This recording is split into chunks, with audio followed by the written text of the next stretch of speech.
아닥사스다 왕 20년 니산월에 나는 왕에게 술을 따르는 일을 맡았다. 왕에게 술을 따라 드리는 어느 날 왕께서는 나의 안색이 평소와는 달리 좋지 않은 것을 보시고는 안색이 좋지 않구나.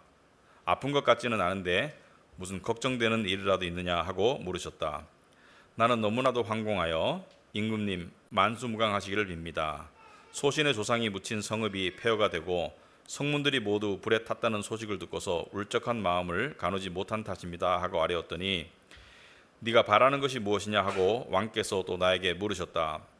나는 하늘의 하나님께 기도를 드리고 나서 왕에게 말씀드렸다. 임금님께서 좋으시면, 임금님께서 소신을 좋게 여기시면 소신의 조상이 묻혀있는 유다의 그 성읍으로 저를 보내주셔서 그 성읍을 다시 세우게 하여 주시기를 바랍니다. 그때 왕후도 왕 옆에 앉아 있었다.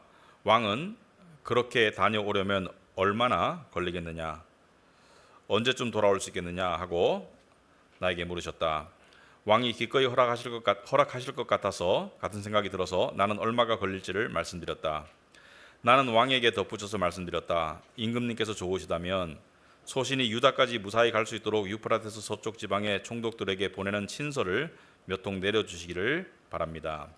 또 왕실 숲을 맡아보는 아삽에게도 나무를 공급하라고 친서를 내리셔서 내가 그 나무로 성전 옆에 있는 성체 문짝도 짜고 성벽도 쌓고 소신이 살 집도 짓게 하여 주시기 바랍니다.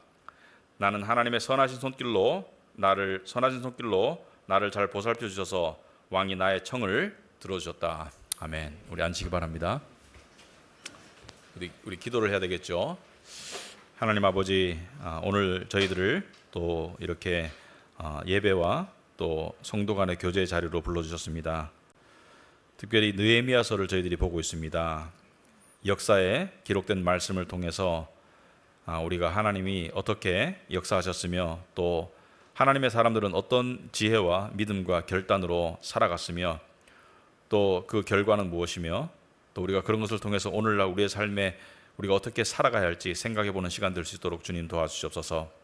말씀을 듣고 또 삶으로 실천하는 진정한 믿음으로 나아갈 수 있도록 주님 도와주시기를 간절히 소망합니다.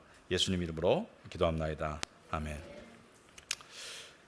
그 성경에는 특히 구약에는 그 이스라엘의 역사에 관한 이야기가 많이 적혀 있습니다. 역대기, 열왕기, 느헤미야, 에스라, 예레미야 모두가 이스라엘의 역사에 관한 이야기가 많이 기록되어 있는데요. 사실은 지금도 우리가 이스라엘 때문에 좀 뉴스를 많이 듣죠, 그죠? 이스라엘에 지금 전쟁이 일어나가지고 많이 듣고 있는데 이스라엘은 그 하나님이 택한 육적 백성인데 저는 지금 시점에서 봤을 때 이스라엘은 이 탄광 속의 카나리아라고 생각합니다. 왜냐하면은 이 광부들이 탄광에 갈 때 이산화탄소 이 냄새가 잘 안 나서 질식사 하기 전에 이 카나리아가 굉장히 민감한 새예요. 그래서 카나리아가 비실비실거리거나 죽거나 하면 바로 나가야 돼요. 왜냐하면 그 안에가 지금 이 독가스가 있다는 거죠. 냄새가 안 나지만 카나리아는 그걸 막기 때문에 데리고 들어가는데 여러분 그 예수님의 재림이 있기 전에 중요한 역사적인 이벤트들이 있어야 됩니다. 여러 가지 문화적인 사회적인 변화가 있겠지만은 가장 중요한 이벤트 중에 하나는 이스라엘이 대대적으로 회심을 해야 돼요.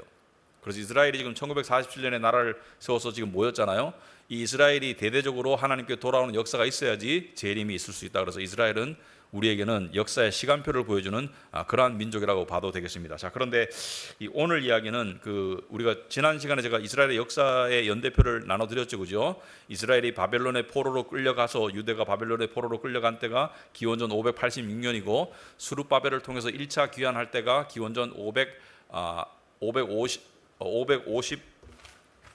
538년쯤이고 그 다음에 그 뒤에 한 20년 뒤에 성전을 다시 건축했죠. 1차 귀환한 사람들이 성전을 건축하고 난 다음에 약 60년 뒤에 에스라가 2차 귀환을 하고 그 뒤에 약 13년 뒤에 느헤미야가 3차 귀환을 했다. 그래가지고 유대인들의 역사를 보면 유배와 귀환의 역사가 반복되고 있고요. 가장 긴 유배가 거의 2000년이 되었죠. AD 70년에 예수님을 거부한 유대인들이 로마가 박살나고 로마에서 예루살렘이 박살나고 100만 명 이상 죽고 전 세계에 흩어졌다가 약 1900년 지나고 난 다음에 1947년에 지금 다시 귀환해서 이스라엘이라는 나라를 세운 거예요. 그러니까 유배와 귀환의 역사가 반복되는 그런 나라인데, 자, 오늘 내용은 역사서이기 때문에 그냥 내용을 먼저 이해를 해야 됩니다. 이 줄거리 내용을 이해하고 그 내용 속에서 우리가 그 하나님께서 우리에게 무엇을 말씀하시는가 나중에 적용점을 좀 찾아봐야 되겠죠. 그래서 오늘 그냥 1절부터 쭉 편안하게 8절까지 읽어보면서 제가 설명을 해드릴게요.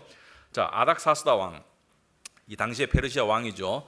느헤미야 당시에 페르시아 왕이고, 에스라도 나닥사스다 왕의 그 통치 기간 안에 존재했던 사람이에요. 그런데 20년, 여전히 20년째입니다. 여러분 1장에서 나닥사스다 왕 20년째, 그때는 기슬루월이라고 그랬죠. 기슬루월이라고 해서 11월에서 12월이고 겨울이고, 지금은 니산월은 3, 4월이에요. 그러니까 4개월 정도 지난 봄인데, 이상하다. 그럼 21년이 되지 않나? 눈치 빠른 사람들이 생각할 수 있습니다. 그죠? 21년이 되지 않나? 왜 20년인가? 11월, 12월에서 3월, 4월로 바뀌었는데, 그런데 이것은 왕의 통치는 연도에 따른 것이 아니고 왕의 제위를 따릅니다. 그래서 왕이 8월에 제위했으면 다음에 8월까지가 1년이기 때문에, 그래서 여전히 20년째인 거예요. 그죠? 나닥사스다 왕 20년 니산월에 나는 왕에게 술을 따르는 일을 맡았다. 여전히 지금 느헤미야는 술 따르는 일을 하고 있죠. 지금 처음에 하나니를 통해서 예루살렘의 그 상태, 예루살렘의 비참한 상태를 들은 지 한 4개월이 지났는데 여전히 일상을 살아가고 있죠. 그런데 이 왕에게 술을 따라 드리는 어느 날 이제 사건이 발생합니다. 하나님의 섭리에서, 주권에 의해서 사건이 발생하죠. 모든 것이 하나님의 주권 아래에 있는 거예요. 왕께서는 나의 안색이 평소와는 달리 좋지 않은 것을 보시고는, 자, 술 따르는 관원이 굉장히 높은 관리라고 제가 말씀을 드렸습니다. 그냥 술 만드는 정도가 아니고 왕과 독대하고, 좀 이따 보면 왕비도 같이 있어요. 그리고 왕과 담소하고 왕의 이야기를 들어주고, 또 왕의 고민에 대한 상담도 지혜도 나눠줄 수 있는 상당히 고관이라고 말씀을 드렸는데, 이 술 따르는 사람이 하지 말아야 될 게 있습니다. 자기의 불편한 감정을 드러내면 안 되죠. 여러분 어디 대접 받으러 갔는데, 식당에 갔는데, 또는 뭐 어디 대접 받으러 갔는데 그 종업원이 불쾌한 모습을 보이면은 이 상당히 실례죠. 그러니까 술 따르는 관원이 지금 안색이 불편하다, 이건 왕에게 엄청난 실례고, 사실은 왕이 기분 나쁘면 감옥 가야 돼요. 또는 죽을 수도 있습니다. 그래서 안색, 이 표정 관리를 굉장히 잘해야 되는 그런 자리인데 안색이 안 좋아요. 그래서 왕이 2절에 안색이 좋지 않구나 네가. 왕에게 지금 들켰습니다. 왕이 봐도 안색이 안 좋아요. 사실은 하나님의 섭리 아래 있죠. 그런데 왕이 봐서 아픈 것 같지는 않은데, 네가 몸이 아픈 것 같지는 않은데 무슨 걱정되는 일이라도 있니? 이게 당연한 질문이죠. 이 왕이 상당히 상식적이고 지혜로운 사람이에요. 이게 읽어보면 아닥사스다 왕이 굉장히 상식적이고 지혜롭고, 그리고 친유대 정책을 편 왕이에요. 그래서 왕이 이렇게 물으셔서, 나는 너무나도 황공하다. 이 황공하다는 것은 두 가지입니다. 두렵고 죄송하다. 사실은 왕에게 안색이 들켰기 때문에 무서워요. 사실은. 왜냐하면 이런 일은 발생하면 안 돼요. 그리고 또 죄송하죠. 왕 앞에 송구하죠. 그래서 이 왕이 이렇게 왜 그러냐, 무슨 걱정거리가 있느냐라고 물었을 때 3절에 보니까 임금님 만수무강하시기를 빕니다. 옛날에 우리나라나 동서고금을 막론하고 왕에게 말할 때 본론을 말하기 전에 뭘 먼저 말하죠? 왕에게 듣기 좋은 소리, 만수무강하소서, 뭐 이런 얘기를 상투적으로 하고 난 다음에 하죠. 그죠? 그래서 왕이여 만수무강하시기를 빕니다. 그리고 난 다음에 자신이 왜 안색이 안 좋은지를 솔직히 말하죠. 소신의 조상이 묻힌 성읍이 폐허가 되고, 소신의 조상이 묻혔다는 곳은 바로 예루살렘을 말하죠. 지금 예레미야는 이 자기 집안이 페르시아 왕국, 그러니까 바벨론에 의해서 끌려온 지 130년 정도 지났기 때문에 이민 한 6세쯤 된다. 그러니까 지금 본국과는 단절된 상태로 살았고 한 번도 가본 적도 없고, 하지만 그 성읍이 폐허가 되고 성문들이 모두 불에 탔다는 소식을 듣고서 울적한 마음을 가누지 못한 탓입니다 하고 아뢰었다. 슬픈 마음을 제가 단속을 못했습니다. 왜냐하면 예루살렘이 너무 황폐한 상태라고 들어서, 그러니까 성읍이 무너진 것은 건물만을 말하는 게 아니고, 성벽만을 말하는 게 아니고, 그곳에 사는 사람들의 형편과 처지 때문에 제가 너무 가슴이 아픕니다. 근데 왕이 정상적이고 상식적인 왕이면 이쯤 되면 조금 속으로 놀랄 것 같아요. 왜냐하면 들어보니까 제가 집안에 자식이 아픕니다, 또는 뭐 재산에 엄청난 손실을 입었습니다. 또는 무슨 저를 굉장히 싫어하고 미워하는 사람이 있어서 괴롭습니다. 이런 자기 개인적인 이유가 아니고 들어보니까 자기 동족의 아픔 때문에 아픈 거예요. 왕이 봐서도 사실은 제가 봐서 왕이 좀 정상적인 사람이면 좀 기특할 것 같아요. 그죠? 보니까 느헤미야는 외국인이 올라갈 수 있는, 그러니까 페르시아 사람이 아니잖아요. 외국인이 올라갈 수 있는 최고의 자리를 올라갔습니다. 그러니까 말하자면 이민 가가지고 미국의 하원 의원이 된 정도로 최고의 자리를 올라갔는데 엄청나게 풍요하고 영광스럽고 또 미래가 보장된 그런 삶을 살고 있는데 네가 불행한 이유가 지금 너 때문이 아니고 너의 동족 때문이라는 이야기를 들었을 때 왕의 마음이 움직일 수밖에 없다고 저는 생각합니다. 정상적인 왕이면 이놈 봐라, 마음 쓰는 게 상당히 다르네, 기특하네, 이렇게 생각할 수밖에 없어요. 그래서 왕이 4절에 바로 뭐라고 물어요? 왕이 너 왜 내 앞에서 그렇게 표시내냐, 뭐 이렇게 따지고 나무라지 않고 뭐라 그래요? 네가 바라는 것이 뭐냐? 왕이 느헤미야를 기특하게 보는 것이죠. 여러분, 이 높은 자리에 있으면 밑에 있는 사람의 어떤 심적인 어떤 그런 모습이 읽힐 때가 있죠. 그래서 이 왕이 바라는 게 있는 것 같아요. 네가 바라는 게 뭐냐? 이렇게 왕이 나에게 물으셨다.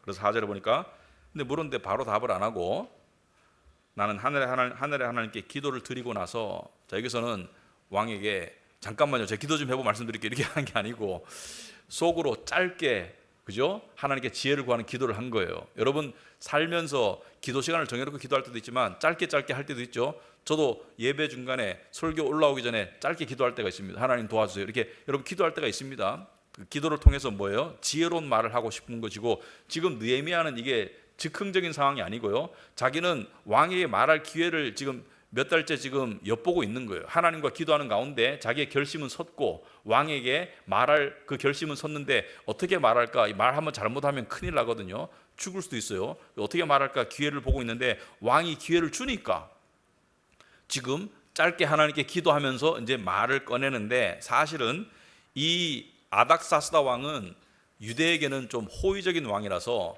이런 말을 하기가 조금은 쉬웠을 겁니다. 왜냐하면 에스라가 13년 전에 에스라가 2차 귀환을 할 때도 아닥사스다 왕이 에스라 보고 가라고 그랬어요. 에스라는 율법 학자였고 제사장이었는데 갈 때 그냥 가라고 하지 않고 에스라서 7장 21절 오면은 아닥사스다 왕이 이렇게 조치를 해줍니다. 7장 21절에 여러분 주보에 나와 있습니다. 아닥사스다 왕은 유프라테스 강 서쪽 지방의 모든 국고 출납관들에게 명령한다. 그러니까 국고 출납관들에게 명령한다. 그러니까 국가의 돈을 맡은 자들에게 명령한다. 하늘의 하나님의 율법에 통달한 학자 에스라 제사장이 너에게 요청하는 것은 무엇이든지 아낌없이 그에게 주도록 하여라. 왜? 성전 예배를 제대로 할 수 있도록 필요한 자원은 다 주라는 거예요.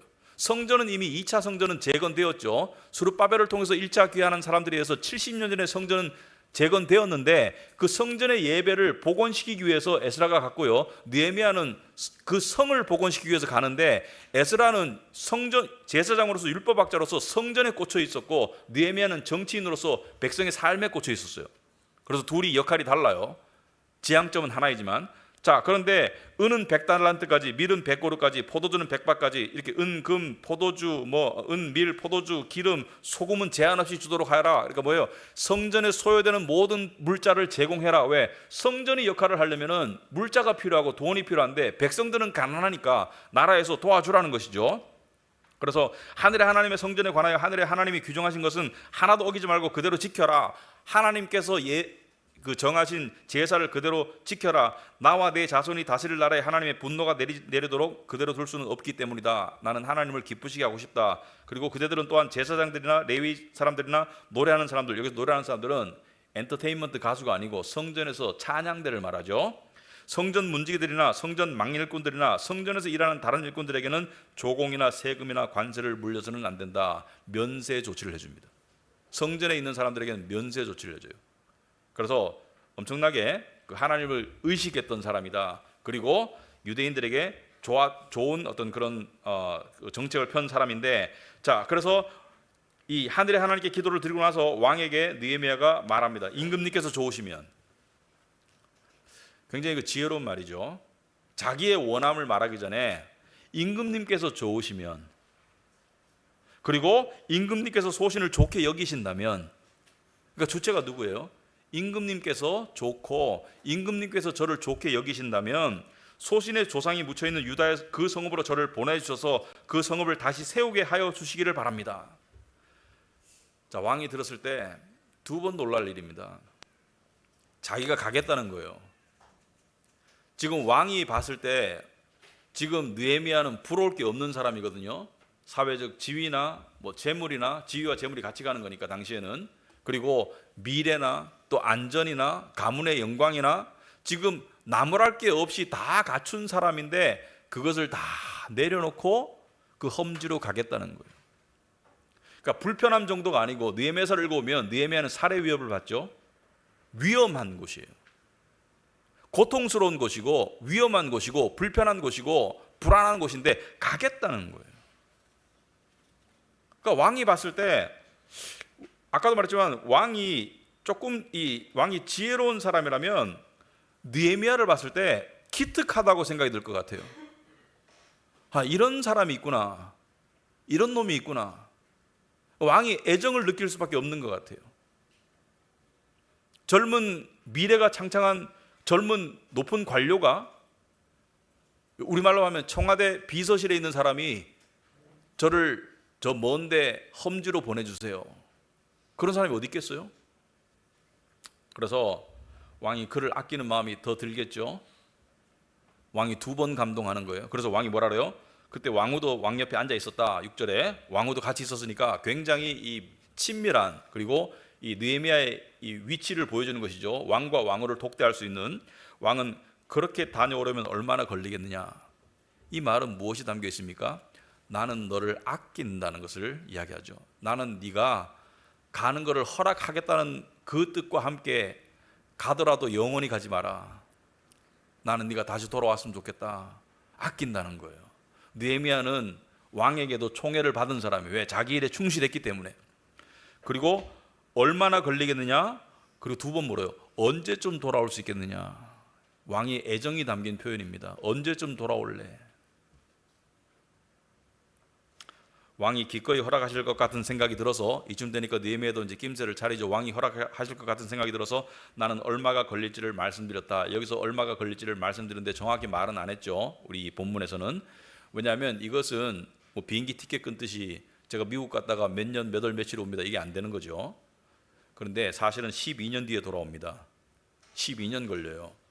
느헤미야가 갔다가 다시 본국으로 왔다가 또 가고 이렇게 하는데 왔을 때가 12년 걸려요. 나중에 느헤미야서를 읽어보면 13장에 그 내용이 나와요. 그러니까 상당히 오랜 기간이 걸리죠. 자, 일에도 순서가 있는 법인데 일단 왕의 큰 그림이 떨어졌어요. 허락이 떨어졌어요. 근데 느헤미야가 그냥 간다고 일이 될까요? 그냥 간다고 일이 될 수가 없는 게 두 가지 이유 때문입니다. 첫째는 물자가 필요해요. 돈이 필요하고. 왜냐하면 성벽을 그냥 세울 수는 없잖아요.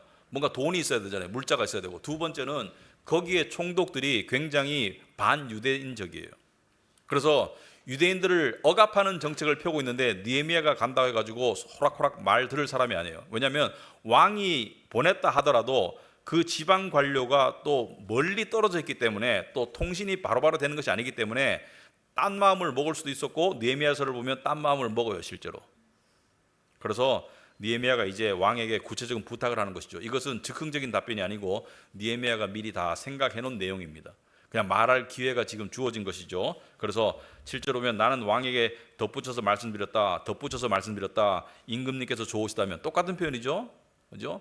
상대를 편하게 해주는 것이죠. 여러분 이런 어법이 상당히 지혜로운 어법입니다. 누군가에게 부탁할 때 괜찮으시다면, 좋으시다면 굉장히 좋은 표현이고요.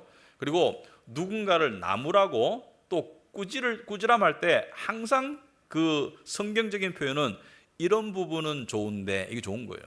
그죠? 이런 부분은 잘하는데 이게 상대로 하여금 그냥 잘못하는 부분만 계속 막 폭격하듯이 막 하는 게 아니라 이런 부분은 좋은데 이런 부분은 좀 고치면 좋겠다. 이것이 굉장히 성경적입니다. 그리고 안 좋은 점은 한꺼번에 5개 있으면 1개, 2개 정도 털어놓지 한꺼번에 5개 다 쏟아보면 좌절해요. 그죠? 좌절해요. 그리고 청개구리가 돼버려.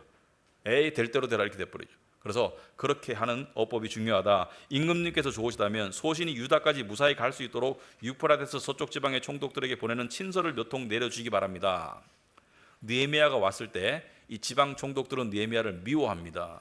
그러니까 친서를 내려서 자기의 안전을 보장해달라. 그리고 또 8절에 왕실 숲을 맡아보는 아삽에게도, 왕실 숲을 맡아본다는 것은 왕이 궁전을 짓는다든지 또 도성을 짓는다든지 할 때 그 목재를 제공하는 아삽이라는 사람에게, 그 관료의, 이 아삽이라는 이름은 유대인이라는 것을 암시하죠.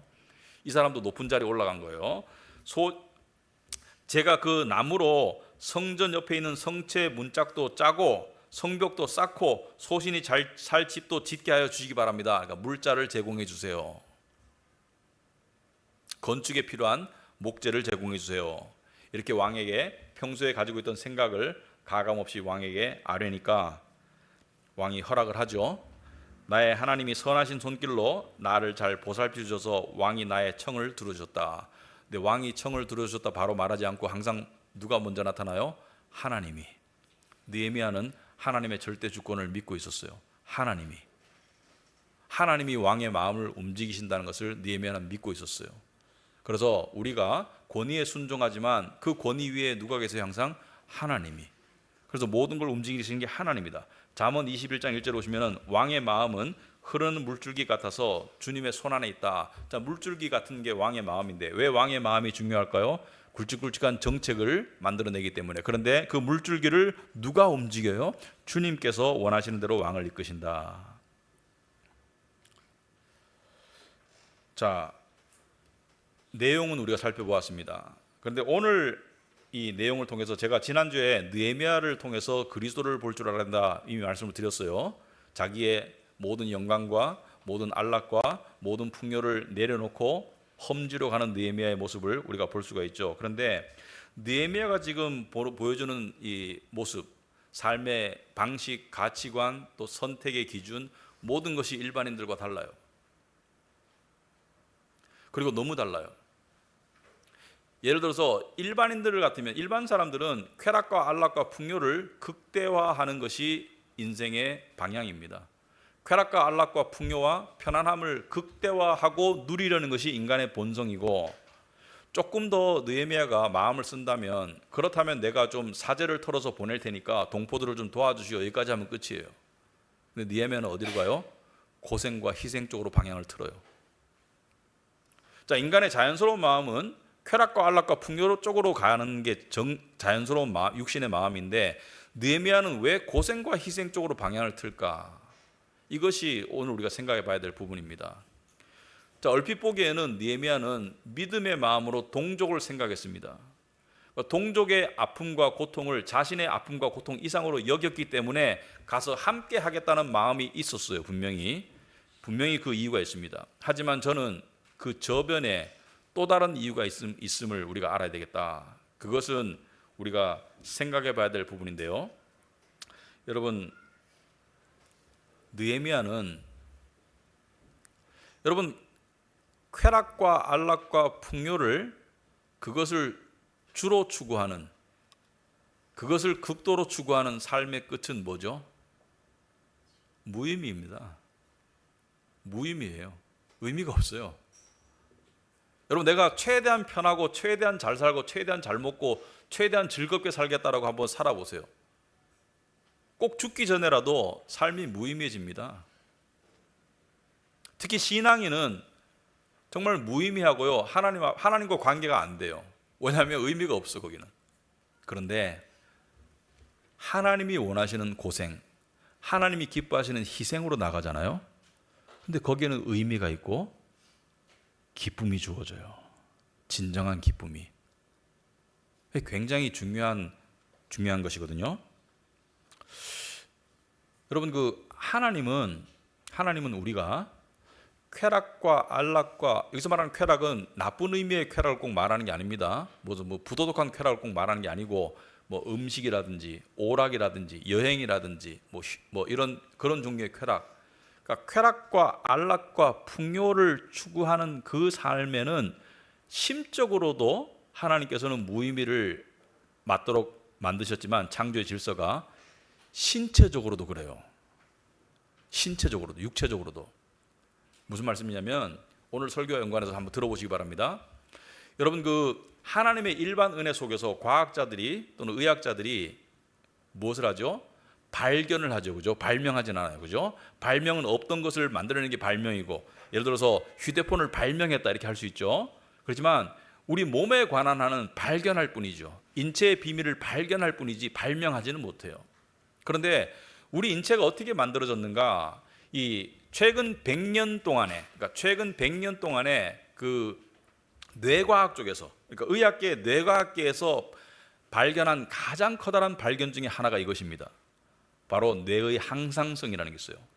제가 설명해 드릴게요. 뇌의 항상성이라는 기능이 있는데, 우리 뇌는 쾌락을 느낄 때, 우리가 예를 들어서 무언가를 생각하거나 무언가를 접촉하거나 무언가를 먹거나 무언가를 보거나 쾌락을 느끼는 기능이 있어요. 그죠? 그때 도파민이 분비됩니다. 제가 너무 전문 용어는 안 쓰겠지만 필요한 용어는 쓸게요. 하나님이 그렇게 만드신 거예요. 이것은 그 뇌과학자들이 발견했지만 하나님께서 그렇게 만드신 거예요. 그런데 그 쾌락을 느끼게 하는 그 뇌의 동일한 기능이 고통을 느끼도록 만들어요. 그래서 고통과 쾌락을 느끼게 만드는 뇌의 부분이 같아요. 같은 뇌의 부분이 쾌락과 고통을 느끼도록 만드는데, 이 뇌의 항상성이라는 것은 뭐냐면 너무 쾌락 쪽으로 치우치면 고통을 유발시킵니다. 아시겠어요? 그리고 너무 고통 쪽으로 가면 쾌락 쪽으로 땡겨오는 그런 기능이 있어요. 항상성이. 그런데 이 항상성을 거부하잖아요. 그러면 스트레스, 우울감이 생겨요. 그러니까 쾌락을 너무 추구하는데 뇌는 고통 쪽으로 옮겨가고자 하는데 내가 고통 쪽으로 안 가려고 하고 계속 쾌락을 추구하고 안락과 풍요를 추구하잖아요. 그러면 스트레스가 오고요. 그 다음에 무의미가 오고요. 그 다음에 신체적으로 우울증이 생기고요.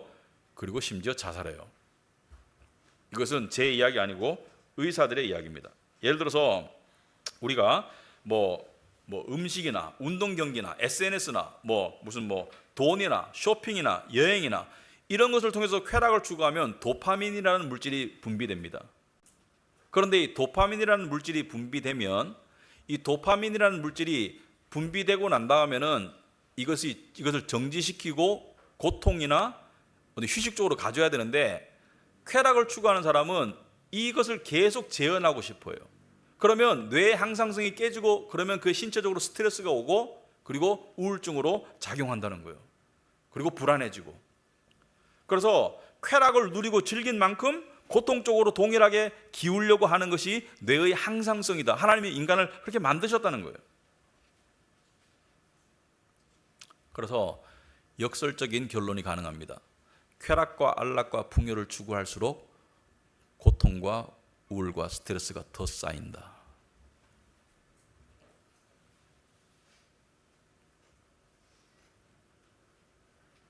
왜냐하면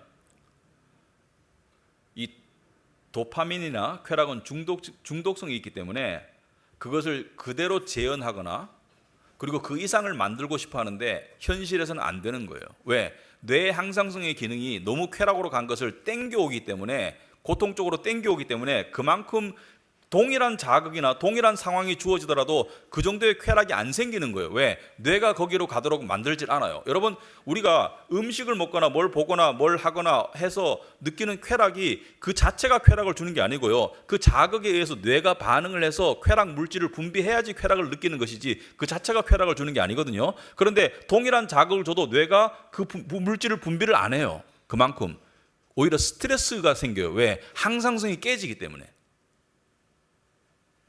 제가 이야기를 하는 것은 본문과 연결되어 있기 때문에 하는 거니까 한번 들어보시기 바랍니다. 그래서 뇌의 항상성에 정상적인 균형 맞추기를 거부하면서 쾌락을 추구하면 할수록 점점 더 고통 쪽으로 기울려는 뇌의 현상이 나타나기 때문에 이것이 스트레스와 우울로 나타난다. 그래서 이러한 상태가 되면 인간은 불안해지고 불면증이 옵니다. 그리고 불행감이 들어요. 중독성이 생기고. 그래서 뭔가 많은 것을 누린 사람들을 보면 무의미해진다고 그러죠. 그리고 스트레스가 쌓이고 피곤하다고 그래요. 보람도 없고 기쁨도 없다고 그래요. 예를 들어서 제가 예를 하나 들어볼게요. 좀 극단적인 얘기이기도 한데, 여러분 연예인들 중에 인기를 엄청나게 얻어가지고 엄청난 쾌락을 누렸어요. 엄청난 쾌락을 누렸는데 인기가 살짝 떨어졌어. 그런데 간혹 자살하는 경우가 조금 자주 있죠, 그죠? 연예인들 중에 자살하는 경우. 근데 보니까 객관적으로 봤을 때는 여전히 연예인이고, 여전히 건강하고, 여전히 재물이 있고, 여전히 괜찮아. 그런데 왜 자살할까? 근데 물어보면 최근에 우울했어요. 최근에 스트레스가 많았어요. 최근에 불면증이 많았어요. 이렇게 얘기하거든요. 객관적으로 봐서는 아무 문제 없어요. 객관적으로 봐서는 평타보다 훨씬 이상이야. 객관적으로 봐서는. 근데 왜 자살할까? 왜냐하면 그 누리던 쾌락, 그 누리던 그 안락과 영광을 재현하고 싶은데 안 되니까 스트레스가 되는 것이고 고통으로 가는 거예요. 그 사람이 살려면 어떻게 해야 돼요? 거기서 자기 스스로 겸손하게 내려와야 돼요. 그리고 섬기고 고생하고 희생하는 쪽으로 갔었어야 돼요. 안 간 거죠. 그럴 생각도 못 하는 거죠. 세상에 그걸 가르쳐 주질 않으니까. 또 돈을 번 사람 중에 예를 들어서 투자를 해서 돈을 많이 벌었다. 그래서 대박 났어. 예를 들어서 이런 사람이 있어요. 제 주위에도 그런 사람이 있어요. 그런데 어떤 증상이 오냐면 그것을 그 대박 났을 때 그 세상을 얻은 것 같은 거는 쾌락이 주어집니다. 막 희덕거리고 내가 한번 쏠게 막 이러고 난리 나요. 근데 조금 지나면요 그걸 재현하고 싶어요. 돈이 중요한 게 아니고 그 쾌감을 재현하고 싶어요. 돈도 중요하지만. 그런데 재현이 안 되거나 심지어 벌기는 벌어도 그것보다 훨씬 더 못 미치게 벌 때 스트레스와 우울에 빠지더라고요. 분명히. 그러면 어디에 가면 술이나 다른 곳에 게임이나 어떤 중독으로 빠지게 되더라고요. 왜? 그 스트레스에서 벗어나려고. 그러니까 엄청난 쾌락은 조심해야 되는 거예요. 그리고 그러면 반대쪽으로 갔다. 그러니까 고통과 희생 쪽으로 갔다. 그러면 뇌가 어떻게 땡기냐면 쾌락 쪽으로 땡깁니다. 그래서 남을 위해서 봉사하고 희생하잖아요. 그러면 이상하게 마음이 기뻐. 왜냐하면 뇌가 항상성으로 기쁨 쪽으로 땡겨주기 때문에 그렇다는 거예요. 하나님이 그렇게 인간을 만들었다는 거예요. 그래서 이것을 오늘날 전 세계적으로 보면 여러분 현대인들이 과거 사람보다 훨씬 더 잘 살게 되고 잘 먹게 되었는데 불안증과 우울감과 스트레스는 급격한 상승 곡선을 긋고 있다는 게 의학계의 진단입니다. 요즘 의사들 중에 잘 되는 의사가 우리나라도 정신과예요. 정신과 의사들이 굉장히 잘 됩니다. 왜? 그만큼 사람들이 정신적으로 힘들고 스트레스를 받고 불안하고 그런 거예요. 그래서 이러한 학설을 뒷받침하는 가장 분명한 증거 중에 하나가 부유한 나라에서 자살률이 높아요.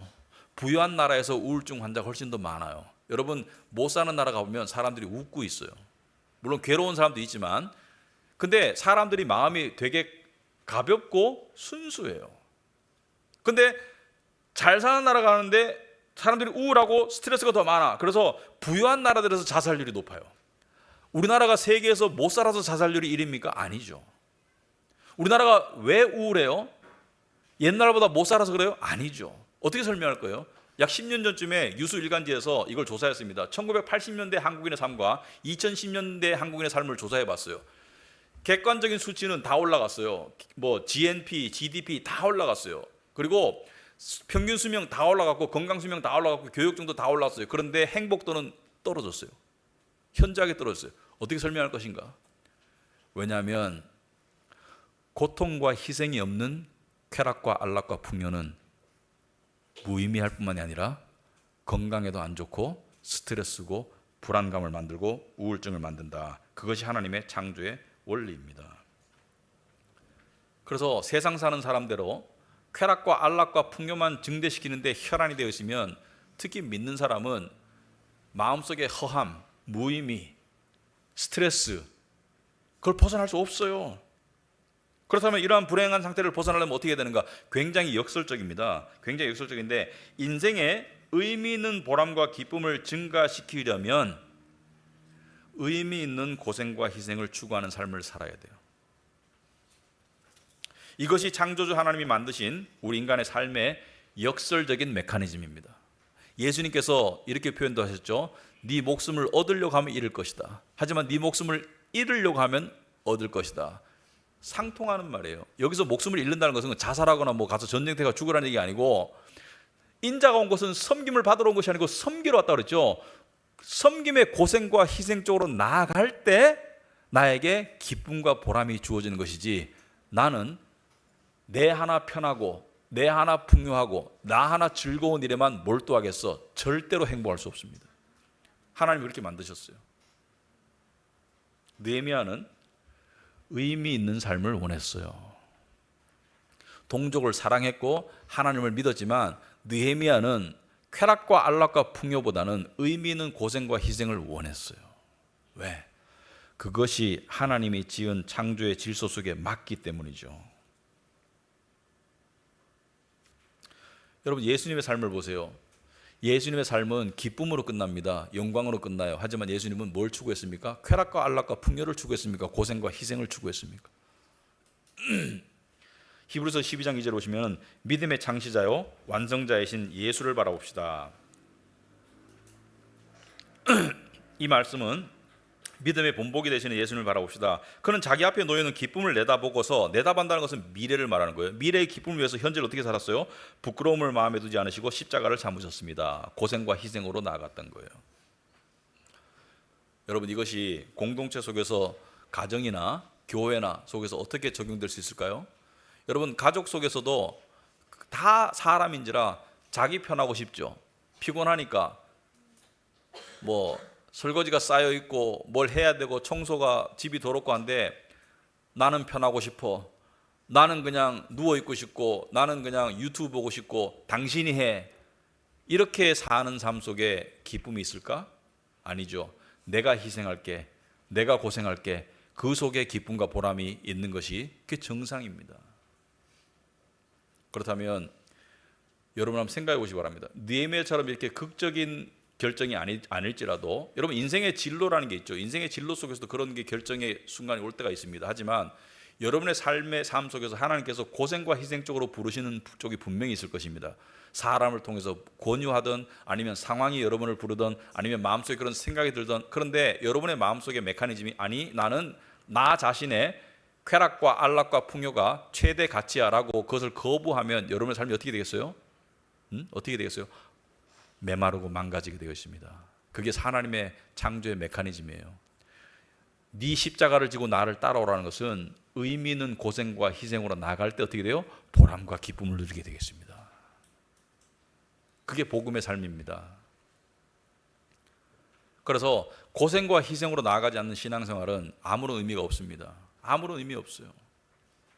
여러분, 교회 안에도 고생과 희생의 손길들이 필요하죠. 또는 고생과 희생의 드림도 필요하고요. 그거 없이는 신앙생활이 안 되는 거예요.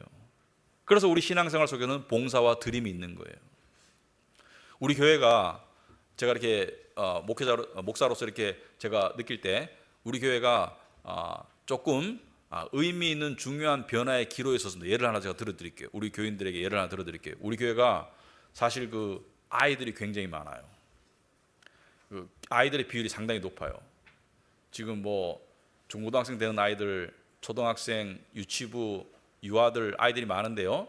옛날에는 아이들의 연령대 스펙트럼이 좁았어요. 그래서 한 군데 모아놓고 이렇게 보살핌이 가능했습니다. 그런데 지금 예꿈, 예고, 예담 해가지고 유치부, 초등부, 중고등부로 나눠놨죠. 그리고 케어그룹 할 때 이 보살핌도 이제 구별해서 해야 될 단계가 왔습니다. 사람이 자라면 옷도 갈아입어야 되잖아요. 우리 교회가 이제 10년 넘었으니까 여전히 어린 교회지만 자라면서 몸이 자라니까 이제 옷도 갈아입어야 되는데, 지금 아이들을 향한 우리의 이 케어 또는 우리의 이 섬김과 우리의 이 보살핌이 이제 한 단계, 두 단계 업그레이드 될 시점이에요.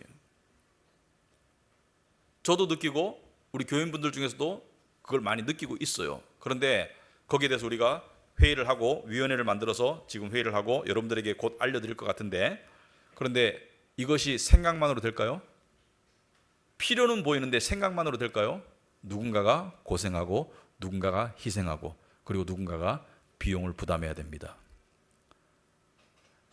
보니까 일손도 필요하고요. 거기에 대한 사명을 가진 사람들도 모두가 할 필요는 없지만 누군가는 해야 돼요. 그리고 거기에 대한 비용이 발생을 해요. 그런데 여러분, 가정을 생각할 때 가정에서 아이들 양육비 또는 교육비에 들어가는 그 생활비, 가계 생활비의 비중 중에서 몇 프로 차지할까요? 상당한 비중을 차지합니다. 교회도 마찬가지라고 생각합니다. 그래서 우리가 지금 그런 비용을 늘려야 될 그런 상황이 왔다. 그래서 우리 아이들이 믿음의 고향이 있어야 돼요. 그래서 정말 이 유혹과 이 여러 가지가 험난한 세상 속에서 아이들이 지켜지고 내 마음의 신앙의 고향이 카비넌트 교회가 돼야 돼요. 안 그러면 안 됩니다. 우린 다음 세대를 길러내야 돼요. 다음 세대를 믿음의 자녀로 길러내야 되고 다음 세대가 하나님의 마음의 고향인 교회가 있어야 돼요. 그래서 우리 교회가 그쪽으로 움직이려고 하고 있어요. 자세한 얘기 여러분들에게 또 할 기회가 조만간 있을 것 같습니다. 아무튼 하나의 예고요. 우리가 살아가는데 고생과 희생 없이 이루어지는 것은 없습니다. 정치인들을 보세요. 고생과 희생하는 척하지만 속으로는 다 자기 쾌락, 자기 영광 추구하고 있잖아요. 그러니까 나라 꼴이 이 모양인 거예요. 교회도 마찬가지예요. 가정도 마찬가지고. 가정의 식구들이 전부 다 나의 쾌락만 추구하고 있고 나의 안락만 추구하고 있으면 그 집이 어떻게 되겠어요? 행복하겠어요? 여러분, 여러분의 삶 속에 신앙으로 성숙으로 나아간다는 것은 고생과 희생의 의미를 알고 그걸 원하는 삶입니다. 느헤미야는 그걸 원했어요. 느헤미야는 고생과 희생을 원했어요. 왜? 그것이 의미 있는 삶이고 그것이 진정 기쁨이 있는 삶이고 그것이 하나님께 영광되는 삶인 줄 믿었고 알았기 때문에. 그래서 우리도 성숙한 신앙으로 나아가기 위해서 그런 삶의 자세의 변화가 필요하다. 그래서 하나님께 기도해 보시기 바랍니다. 하나님, 저에게 원하시는 섬김과 고생과 희생의 자리는 어떤 곳입니까? 라고 물어보시면 그런 기도는 하나님께서 24시간 안에 응답하실 것입니다. 그 응답을 들었을 때 아멘으로 순종할 수 있는 우리가 되길 바랍니다. 기도하겠습니다.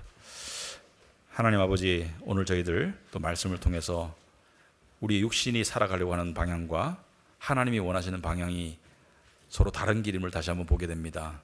하나님 아버지, 우리는 쾌락과 안락과 풍요만을 원할 때가 많습니다. 하지만 고생과 희생의 의미를 알게 하옵시고 고생과 희생 속에 더 큰 보람과 기쁨과 의미가 있음을 깨달아는 지혜를 주시어서 그것이 우리의 가정생활, 교회생활 속에서 적용되고 사라질 수 있도록 주님 도와주시옵소서. 예수님 이름으로 기도합나이다. 아멘.